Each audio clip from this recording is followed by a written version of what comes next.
हमारा टॉपिक है programme debugging. तो ये बहुत ही इम्पोर्टेंट टॉपिक है, क्योंकि अगर आपको प्रोग्राम को डिबग करने नहीं आता तो आप कभी भी अच्छे प्रोग्रामर नहीं हो सकते। तो ये प्रोग्राम डिबगिंग होता क्या है, तो हमने इसके लिए एक लाइन लिखा है, after writing a program the next step is to debug the program. जब हम कोई प्रोग्राम लिख देते हैं तो हमारा नेक्स्ट स्टेप क्या होता है कि उस प्रोग्राम को डिबग करना। डिबग मीन्स उस प्रोग्राम में जो भी फॉल्ट्स हैं, जो भी एरर्स हैं, उनको करेक्ट करना। तो usually the user think that his work is almost over when he has coded the program and enter it into machine, but really he has just started his work. Real में user क्या सोचता है कि जब वो programme लिख देता है तो उसका सारा काम हो चुका है, लेकिन एक्चुअल में ऐसा नहीं होता। उसका काम स्टार्ट होता है, क्योंकि यहीं से प्रोग्राम का कंपाइलेशन स्टार्ट होता है। और अगर कंपाइलेशन में हमारे पास कुछ एरर्स आ गए हैं तो हमें उन्हें डिबग करना होता है। तो अगर आप एक अच्छा प्रोग्रामर बनना चाहते हैं तो आपको अपने प्रोग्राम को डिबग करना आना चाहिए, यानी उसमें जिस भी प्रकार का एरर हो आपको उसे करेक्ट करना आना चाहिए। तभी आप अपने प्रोग्राम को सक्सेसफुली कंपाइल और एग्जीक्यूट करा सकते हैं। ये होता है प्रोग्राम का कंप्लीट काम। और प्रोग्राम डिबगिंग में हम इसी चीज़ को देखेंगे। तो इसे 3 टाइप्स में हम क्लासिफाई करते हैं। तो यहाँ पे प्रोग्राम डिबगिंग में हम एरर्स को फाइंड आउट करते हैं, एरर्स को करेक्ट करते हैं। तो एरर्स को 3 पार्ट में बांटा गया है प्रोग्रामिंग लैंग्वेज में। फर्स्ट होता है सिंटैक्स एरर, सेकंड होता है रन टाइम एरर, और थर्ड होता है हमारा लॉजिकल एरर। तो ये जो हमने आपको 3 टाइप्स ऑफ एरर्स लिखाया, सिंटैक्स, रन टाइम, लॉजिकल, ये तीनों एरर्स क्या होते हैं, कब अकर होते हैं हमारे प्रोग्राम में, और हम इन्हें कैसे हैंडल करेंगे, अब हम स्टेप बाय स्टेप जानेंगे। सबसे पहले हम सिंटैक्स एरर के बारे में देखेंगे। सिंटैक्स एरर अकर्स व्हेन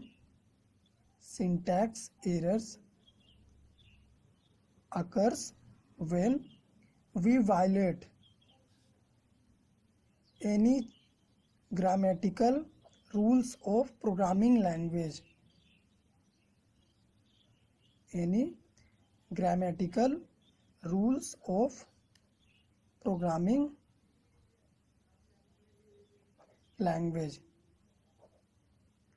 जब भी हम किसी भी प्रोग्रामिंग लैंग्वेज का जो रूल्स डिफाइन किया गया है उस रूल्स को फॉलो नहीं करते हैं, कुछ मिस्टेक कर देते हैं उसमें हम, तब हमें एरर अकर होता है, और उस एरर को हम कहते हैं सिंटैक्स एरर। तो एक प्रोग्राम के थ्रू मैं आपका डाउट क्लियर कर देता हूं कि सिंटैक्स एरर हमारे प्रोग्राम में आता कब है। तो सबसे पहले हमारा मेन फंक्शन होगा, जहां से प्रोग्राम बिगिनिंग होगा, स्टार्ट होगा एग्जीक्यूशन। तो यहाँ पे अगर आप कुछ भी डबल कोट्स में मैसेज दे देते हो, सपोज इंटर नंबर, कुछ भी आप लिख सकते हैं, और आपने नंबर को इनपुट कराया, लेकिन अगर आपने यहाँ पे सेमी कॉलन नहीं दिया, तो यही होगा आपका सिंटैक्स एरर, क्योंकि आपने प्रोग्रामिंग लैंग्वेज का रूल्स को फॉलो नहीं किया।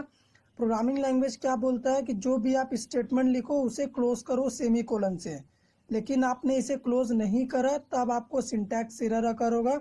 और सिंटैक्स एरर ही ऐसा एरर होता है जिसे डिबग करना बहुत इजी होता है, क्योंकि यहाँ पे कंपाइलर आपको बता देता है कि आपके इस लाइन में एरर है और आपने इस चीज़ को ऐड नहीं करा। अब हम देखेंगे रन टाइम एरर्स। तो रन टाइम एरर में हम लिखेंगे a run time error is any error that causes abnormal program termination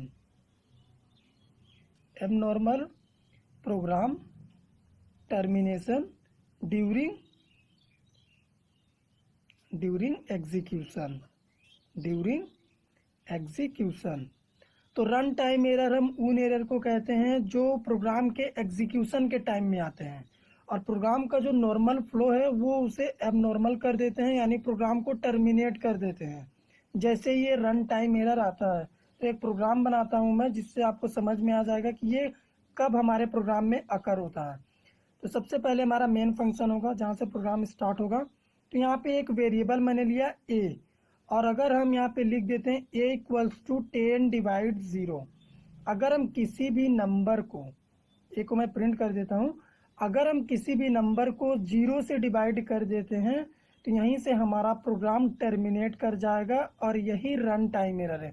यहाँ पे आपका प्रोग्राम सक्सेसफुली कंपाइल करेगा, लेकिन रन टाइम में जब आप इसे एग्जीक्यूट कराने के लिए रन कराएंगे तब ये आपको एरर देगा कि we can not divide by 0, किसी भी नंबर को हम 0 से डिवाइड नहीं कर सकते। तो ये हुआ हमारा रन टाइम एरर। अब हम देखेंगे लॉजिकल एरर कि लॉजिकल एरर क्या होता है। ये हमारा थर्ड टाइप्स ऑफ एरर होता है। तो लॉजिकल एरर क्या होता है? A logical error is simply an incorrect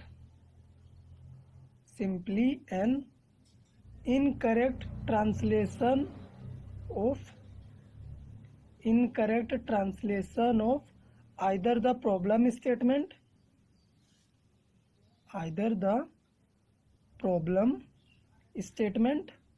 or the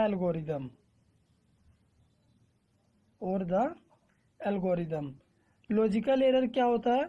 या तो हमारा जो प्रोग्रामिंग स्टेटमेंट है वो इनकरेक्ट है, या फिर हमने जो एल्गोरिदम फॉलो किया है वो एल्गोरिदम का स्टेप गलत है, तब ये एरर अकर होता है। और ये सबसे ज़्यादा टाइम कंज्यूमिंग एरर होता है लॉजिकल एरर।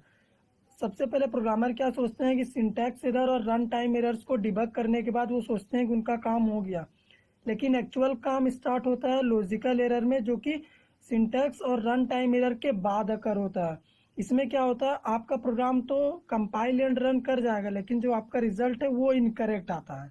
यहाँ पे प्रोग्राम के जरिए मैं आपको समझा देता हूँ कि ये कब अकर होता है।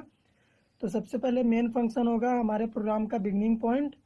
मेन फंक्शन में मैं वेरिएबल ले लेता हूँ ए नाम का, उसमें 2 वैल्यू दे देता हूँ और बी में 4 असाइन कर देता हूँ, और एक वेरिएबल ले लेता हूँ सी इक्वल टू 0 दे देता हूँ। इसमें कुछ भी वैल्यू आप दे सकते हैं। और एक वेरिएबल ले लेता हूँ वैल्यू स्टोरिंग के लिए फ्लोट टाइप का, ताकि हमारा जो फ्रैक्शनल वैल्यू भी है वो भी स्टोर करेगी। तो यहाँ पे क्या होगा, हम एक फॉर्मूला लगाएंगे x equal to minus b plus minus SQRT।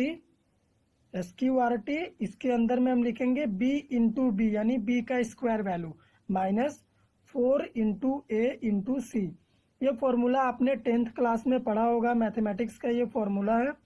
तो इस फॉर्मूला का प्रोग्रामिंग लैंग्वेज में लिखने के लिए हमने SQRT लिखा, उसके बाद डिवाइड बाय 2 इंटू ए। तो इसमें क्या होगा, इसमें प्रोग्राम का जो एग्जीक्यूशन है ये कंपाइलर क्या करेगा, सबसे पहले जो भी बी का वैल्यू होगा और SQRT में जो रिजल्ट आएगा उसके साथ इन दोनों को ऐड करेगा, उसके बाद डिवीजन ऑपरेटर में जो रिजल्ट होगा उसे डिवाइड करेगा 2a से। तो हम जानते हैं कि डिवीजन ऑपरेटर का जो प्रेसिडेंस है वो हाई होता है प्लस के मुकाबले। तो सबसे पहले होना चाहिए डिवाइड, 2a को डिवाइड करो SQRT के रिजल्ट से। लेकिन यहाँ पे क्या होगा, सबसे पहले SQRT को रिजल्ट को कंपाइलर ऐड कर देगा माइनस बी के साथ, उसके बाद डिवाइड करेगा। इसी के चलते इसका जो आउटपुट है वो आउटपुट रॉन्ग आएगा। अगर आप x को प्रिंट कराते हो सी आउट में या फिर प्रिंटअप फंक्शन में, तो इसका जो रिजल्ट है वो इनकरेक्ट रिजल्ट देगा। तो ये लॉजिकल एरर होता है। ये क्या होता है, या तो आपके प्रोग्राम का स्टेटमेंट इनकरेक्ट हो या तो एल्गोरिदम इनकरेक्ट हो, ये तब अकर होता है। तो प्रोग्रामिंग डिबगिंग में हम एरर्स को डिबग करते हैं, फिर चाहे सिंटैक्स एरर हो, रन टाइम एरर हो या फिर लॉजिकल एरर हो। और अगर आप एक अच्छा प्रोग्रामर बनना चाहते हैं तो आपको एरर्स को डिबग करना आना चाहिए। सिंटैक्स एरर को फाइंड करना बहुत ईजी होता है, क्योंकि कंपाइलर आपको अप्रोप्रिएट मैसेज शो करके दे देता है कि इस लाइन में आपके सिंटैक्स एरर है। रन टाइम एरर में अगर आप किसी भी नंबर को 0 से डिवाइड कर देते हो तो run time error, program terminate होगा, तो उससे भी आप समझ सकते हो कि रन टाइम एरर आ गया। लेकिन लॉजिकल एरर में प्रोग्राम कंपाइल भी करेगा, रन भी करेगा, लेकिन आउटपुट भी आएगा वो भी गलत आएगा। तो इसी को हैंडल करना डिफिकल्ट होता है और ये टाइम कंज्यूमिंग होता है। तो आई होप कि आपको समझ में आ गया होगा कि प्रोग्रामिंग डिबगिंग क्या होता है, syntax error, run time error, logical error. अगर आपको वीडियो अच्छा लगा हो तो वीडियो को लाइक करिए, शेयर करिए, चैनल पे नए हैं सब्सक्राइब करिए। Thank you friends.